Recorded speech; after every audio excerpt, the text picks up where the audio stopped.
علینا کی آنکھیں صدمے سے کھل گئیں، وہ غصے سے اپنی مٹھیاں بھینچ گئی۔ ہو گیا آپ کا؟ پہلی بات، مجھے آپ میں کوئی انٹرسٹ نہیں ہے، اور دوسری بات، محبت آپ جیسے امیر زادوں کو ہر دوسری لڑکی سے ہو جاتی ہے۔ میں آپ کی ٹائپ کی نہیں، اور ہماری کلاس میں بہت فرق ہے۔ اور اپنی محبت کو جیب میں رکھ کر اپنا راستہ ناپ لیے پلیز۔ Now excuse me. سخت طیش میں وہ اس کی اچھی خاصی طبیعت صاف کر کے صبا کے ساتھ مڑ گئی، جبکہ پیچھے وہ اس کی باتوں کو سوچتا صدمے سے کھڑا رہ گیا۔ یار کتنی دیر ہو گئی ہے؟ اس نے کیا امریکہ سے ڈانس کے لیے آنا تھا؟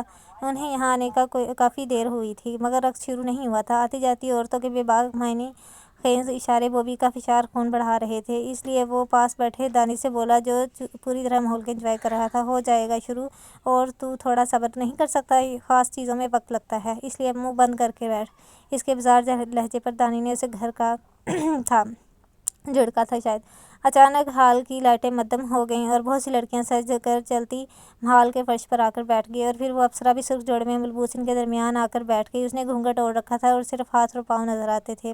پھر اس نے اپنا گھونگھٹ ہٹایا اور وہ سب بیزاری سے دیکھ رہا تھا۔ اس کا چاند چہرہ دیکھ کر ساکت ہو گیا، آنکھیں اس کے چہرے کا طواف کر رہی تھیں۔ وہ اپنے 2 بچوں کو سوچتے اس نے نظر ہٹانی چاہی، پر اب یہ ناممکن تھا۔ دفتن زونی کی نظر اس پر پڑی، جس پر اب تک کشمکش میں گھڑا بوبی پوری طرح ہار گیا، پوری طرح ان سیاہ نین کٹوروں میں ڈوب گیا جس سے نکلنے میں اسے صدیاں لگنی تھیں۔ اوئے اٹھ، ختم ہو گیا سب۔ کب سے بے چین تھا کہ کب واپس چلیں، تو اب کیوں جم کر بیٹھا ہے؟ وہ دل و دماغ کی جنگ میں اتنا محو تھا کہ سب ختم ہوا ہے، اسے پتہ ہی نہ چلا۔ جیڈی کے بلانے پر وہ چونک کر حواسوں میں آیا، سامنے دیکھا جہاں سب تھیں پر وہ نہیں تھی، ادھر ادھر دیکھا پر بے سود۔ اپنی بات پر ہونکوں کی طرح اس سے ادھر ادھر نظر دوڑاتے دیکھ دونوں حیران تھے۔ کسے ڈھونڈ رہا ہے بوبی؟ بول نا یار، کیا دیکھ رہا ہے؟ اب کے دانش بھی فکرمندی سے گویا ہوا۔ کچھ نہیں، چلو چلتے ہیں، مجھے گھٹن ہو رہی ہے، وہ عجیب سے لہجے میں کہتا ان کے کچھ کہنے سے پہلے باہر نکل گیا، اور وہ دونوں اس کے عجیب و غریب رویے پر حیران پریشان اس کے پیچھے باہر نکلے تھے۔ اور بھئی برخوردار آ گئے، کچھ ہوا کیا؟ کسی نے سالم نگلا نہیں۔ وہ واپس آ کر لاؤنج میں ہی صوفے پر نیم دراز اس کے خیالوں میں گم تھا کہ بابر صاحب کی بات سن کر دان پیستا سیدھا ہوا۔ اسے اس لڑکی کے ساتھ بابا پر بھی غصہ آیا جنہوں نے اسے وہاں بھیجا۔ نہ وہ وہاں جاتا، اور نہ اس کی نظر علینا پر ٹھہرتی، اور نہ وہ اس کے ہاتھوں اتنا بے عزت ہوتا۔ جی کسی نے بھی نہیں نکلا؟ آپ نے تو آرام کیا ہوگا، تلملا کر بولا، جس پر سامنے بیٹھے بابر صاحب نے ہاتھ جھٹلایا۔ ایسا ویسا؟ اچھی نیند آئی تھی؟ تم سناؤ، کیسا رہا ایکسپیرئنس؟ بہت اچھا، اتنا کہ میں بتا نہیں سکتا۔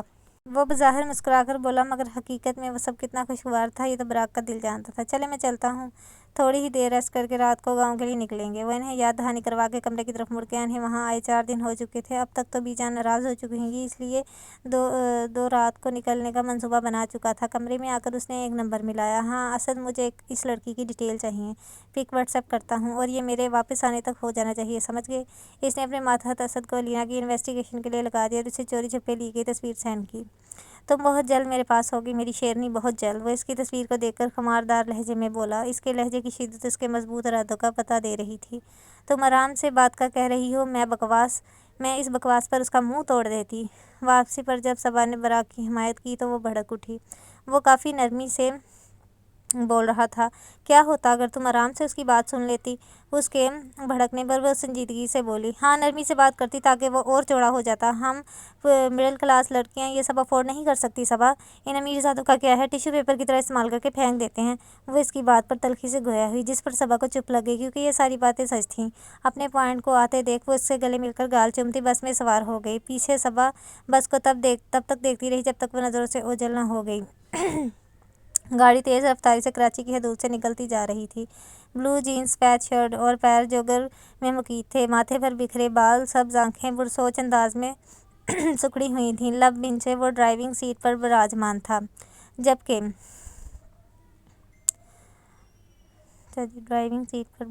تھا، جبکہ باہر صاحب فرنٹ سیٹ پر سلگار سلگائے اپنی ہی سوچوں میں گم تھے۔ غرض یہ کہ گاڑی میں وہ نفوس کی موجودگی کے باوجود ایک عجیب سی خاموشی تھی، اور اس خاموشی کو بابر صاحب نے توڑا۔ گاڑی کچھ دیر کے لیے چھوٹی حویلی روکنا۔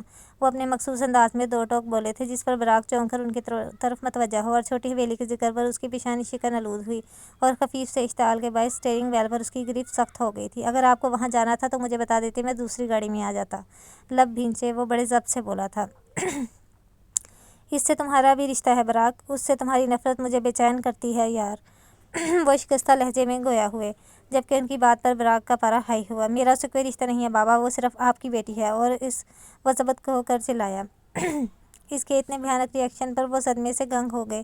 اپنی ماں کی زبان مت بولو براق، اس سے نفرت کر کے تمہیں کیا ملے گا؟ وہ بہت معصوم ہے میرے بیٹے، وہ تنبیہ کرتے روحا کے حق میں گویا ہوئے، جس پر وہ طنزیہ ہنسا۔ وہ معصوم نہیں ہو سکتی بابا، آخر زنیرہ شاہ کی بیٹی ہے وہ۔ اس کے لہجے میں نفرت ہی نفرت تھی۔ وہ میری بھی بیٹی ہے، اس کی رگوں میں بھی وہی خون دوڑ رہا ہے جو میری اور تمہاری رگوں میں موجود ہے، مت بھولو یہ حقیقت۔ اس کی حقارت سے زنیرہ کا ذکر کرنے پر وہ بھی چیخے تھے۔ میری زندگی کا کوئی بھروسہ نہیں ہے تم سب کی، اس کے لیے نفرت مجھے اندر ہی اندر مار رہی ہے براق۔ اس کی خاموشی پر وہ شکست خوردہ لہجے میں بولے۔ مجھے لگتا ہے میں اس کی حفاظت نہیں کر پاؤں گا زنیرہ، جیسے تمہاری نہ کر پایا، مجھے معاف کر دو۔ وہ خیالوں میں ان سے مخاطب تھے جنہیں دیکھے انہیں صدیاں بیت گئی تھیں۔ وہ وہاں تھیں جہاں سے کوئی لوٹ کر نہ آ سکتا تھا۔ اس کی بات سوچ کر ہی ان کی آنکھوں میں نمی ابھر آئی تھی۔ اس نمی سے دور بھی انجان نہ تھا، مگر وہ بھی کچھ نہ کر سکتا تھا۔ کوئٹہ کی حدود میں جب وہ داخل ہوئے تب صبح کی اذانیں ہو رہی تھیں۔ اس نے ان کی طرف دیکھا، وہ ہنوز سوچوں میں گم تھے۔ گاڑی کی سپیڈ بڑھا کر 5 منٹ بعد اس کی گاڑی چھوٹی حویلی کے احاطے میں رکی تھی۔ یہ ایک پرستائش حویلی تھی جو اب شاہ والا کہلاتی تھی، پہلے یہ چھوٹی حویلی کے نام سے جانی جاتی تھی۔ یہ جگہ کانوں سے پرے واقع تھی۔ یہاں بڑی حویلی کے مرد اپنے دفتری کام نپٹاتے تھے کہ اکثر شہر سے واپسی کافی لیٹ ہوتی تھی۔ یہاں سے مزید 2 گھنٹے کی ڈرائیو بڑی حویلی موجود تھی۔ اب یہاں صرف بابر صاحب آتے تھے، باقی سب نے کبھی مڑ کر یہاں قدم نہ رکھا تھا۔ وہ عبران یہاں کی نسبت لمبے روٹ کو ترجیح دیتے تھے اور اس سب کی بڑی وجہ وہی تھی جس سے ملنے بابا ہر ہفتے آتے تھے۔ اس کے گاڑی روکتے ہی وہ چادر جھٹک کر باہر نکلے اور اندر بڑھ گئے۔ Damn it! بے بسی سے اسٹیئرنگ وہیل پر مکہ مار کر رہ گیا۔ آہستہ سے چلتے لاؤنج میں آئے تو اماں کو صوفے پر بیٹھا ہوا پایا۔ انہیں دیکھ کر فوراً نے سلام کیا، جس کا جواب انہوں نے سر کے اشارے سے دیا۔ ناشتہ لاؤں آپ کے لیے شاہ سائیں؟ انہوں نے ناشتے کی بابت پوچھا کیونکہ صبح کے 5 بج چکے تھے۔ نہیں بوا، ناشتہ نہیں، بڑی حویلی جا کر کروں گا۔ آپ بتائیں روحا کیسی ہے؟ 2 دن پہلے اس کی طبیعت بگڑ گئی تھی، کچھ مصروفیت کی بنا پر آ نہیں پایا تھا میں۔ ناشتے سے انکار کرتے انہوں نے مدھم لہجے میں ان سے روحا کے بارے میں پوچھا۔ جی شاہ سائیں، وہ ٹھیک ہے، طبیعت سنبھل گئی تھی اس کی۔ ان کے جواب پر وہ سر ہلاتے روحا کے کمرے کی طرف بڑھ گئے جو سامنے ہی تھا۔ دروازہ کھولنے پر سامنے جہازی سائز بیڈ پر، جس کی چادر اس وقت بے شکن تھی، کمرہ براؤن تھیم سے سجا تھا اور اس وقت نفاست سے سیٹ تھا۔ انہیں بے ساختہ ماہی کا کمرہ یاد آیا جو صبح جنگ کا میدان بنا ہوتا تھا۔ کمرے میں نظر گھماتے ان کی نگاہ کھڑکی کے سامنے جائے نماز پر بیٹھی دعا کے لیے ہاتھ اٹھائے روحا پر پڑی۔ سفید دوپٹے کے ہالے میں مقید اس کا چہرہ اس وقت نم تھا، گھنی پلکیں رخساروں پر سجدہ ریز تھیں، گال آنسوؤں سے بھیگ رہے تھے اور لب بری طرح کپکپاہٹ کا شکار تھے، وجود بھی لرز رہا تھا۔ روحا! صرف اس کا نام لے سکے۔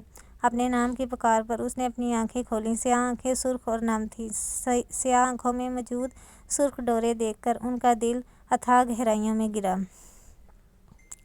دوسری طرف بابا کو سامنے دیکھ کر وہ سرعت سے اٹھ کر بھاگتی آ کر ان کے سینے میں سما گئی۔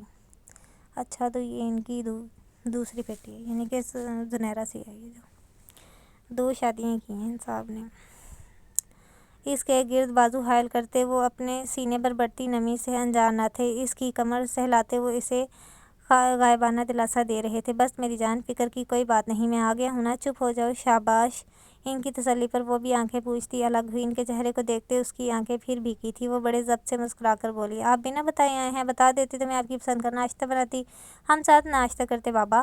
اس کی بات پر وہ مسکرائے۔ اگر بتا کر آتا تو آپ کے چہرے پر یہ خوشی کیسے دیکھتا؟ وہ پیار بھرے لہجے میں بولے، جس پر وہ سر ہلا کر ہنسی۔ یہ تو ہے، آپ کو اچانک دیکھ کر مجھے بہت خوشی ہوئی ہے، پرجوش لہجے میں بولی۔ چلیں نا، اماں نے ناشتہ بنا دیا ہوگا، ساتھ کھاتے ہیں۔ وہ اجرت بھرے لہجے میں بولی۔ نہیں روحا، ناشتہ پھر کبھی، ابھی براق ساتھ ہے، ہمیں حویلی پہنچنا ہے، میں کل آؤں گا۔ میری جان، ٹھیک ہے، انہیں معذرت بھرے لہجے میں کہہ کے آخر میں وعدہ کیا۔ روحا کے لبوں پر مسکراہٹ سکڑ گئی۔ ٹھیک ہے، جیسا آپ کو مناسب لگے، سر جھکا کر مدھم لہجے میں بولی۔ وہ شائستگی سے منع کر گئے اور وہ بھی چپ کر گئیں، کیونکہ کچن کی کھڑکی سے وہ براق کو دیکھ چکی تھیں۔ چلو اب مسکرا کر الوداع کہو۔ شاباش! ان کے کہنے پر وہ ہلکا سا مسکرائی اور اپنے باپ کو الوداع کہا۔ جب وہ دروازے پر چھوڑنے آئے تو دیکھا کہ گرین آنکھوں کی تپش پر روحا نے نظریں اٹھائیں اور سیاہ آنکھیں سبز آنکھوں سے ٹکرائیں، جس کی نفرت بھری تپش پر وہ بری طرح کام کر رہ گئی۔ فوراً نظروں کا زاویہ بدلا۔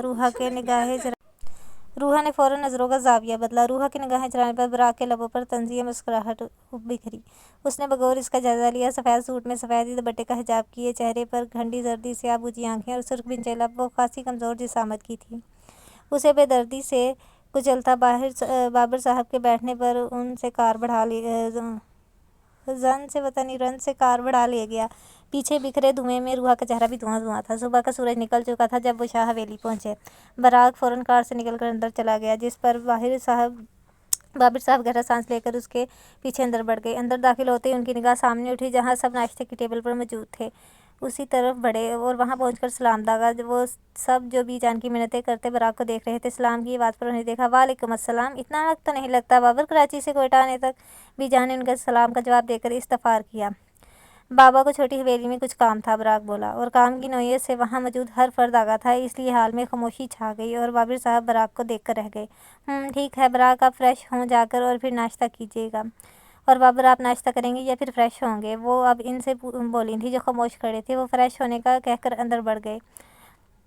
وہاں موجود ہر شخص ڈسٹرب تھا سوائے عمران کے، جو مگن انداز میں ناشتہ کر رہا تھا۔ اس کے سپاٹ چہرے پر کوئی تاثر نہ تھا۔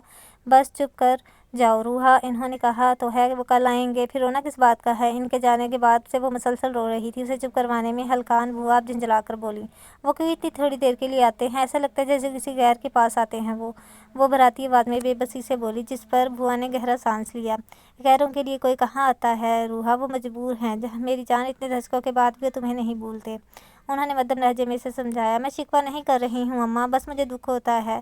تم دعا کیا کرو کہ ان کے مشکلات حل ہو جائیں، وہ پھر روز آیا کریں گے۔ انہوں نے اسے نئی راہ دکھائی، جس پر وہ تلخی سے مسکرا کر بولی۔ یاسیت بھرے لہجے میں کہہ کر روم میں بھاگ گئی۔ میں مر جاؤں تو قصہ ہی ختم ہو جائے۔ وہ اس کی مایوسی بھری باتوں پر دل کو تھام کر رہ گئیں۔ آپ ناشتہ کر کے میرے پاس آئیے گا بابر، آپ سے ضروری بات کرنی ہے۔ وہ ناشتہ کر رہے تھے جب وہ بولیں۔ ان کے حکم پر سر اس بات میں ہلا گئے۔ ماہی، آپ آج یونیورسٹی نہیں جا رہی کیا؟ اسے عام سے حلیے میں دیکھ کر وہ چونک کر بولے، جس پر سوچوں میں گم وہ چونک اٹھی۔ نہیں، آج موڈ نہیں ہے بابا، اور ویسے بھی بھائی آئے ہیں تو ہم انجوائے کریں گے۔ ٹھیک ہے، خوش رہا کریں۔ آپ جانتی ہیں نا ہم آپ کو خوش دیکھ کر جیتے ہیں میری جان۔ اسے براق کی بات پر گمسم ہوتے دیکھ وہ نامحسوس طریقے سے بہلا گئے تھے۔ ان کے پیار بھرے لہجے پر وہ بے ساختہ مسکراتی ان کے گلے لگ گئی اور ڈائننگ ہال میں موجود سب اس کے بچپنے پر مسکرا دیے۔ گائز، اب ہم اپنے ایپیسوڈ کا اینڈ کرتے ہیں۔ کل ہم آپ کے ساتھ ایپیسوڈ 3 شیئر کریں گے انشاءاللہ، اور کائنڈلی ہمارے چینل کو لائک اور سبسکرائب کر دیں۔ اس پہ بہت محنت ہوتی ہے، ناول ایڈٹ کر کے وائس اوور کر کے کرنا کوئی ایزی کام نہیں ہے، تو کائنڈلی اسے لائک اور سبسکرائب پلیز لازمی کریں۔ اسی لیے میں آپ کے لیے اسی طرح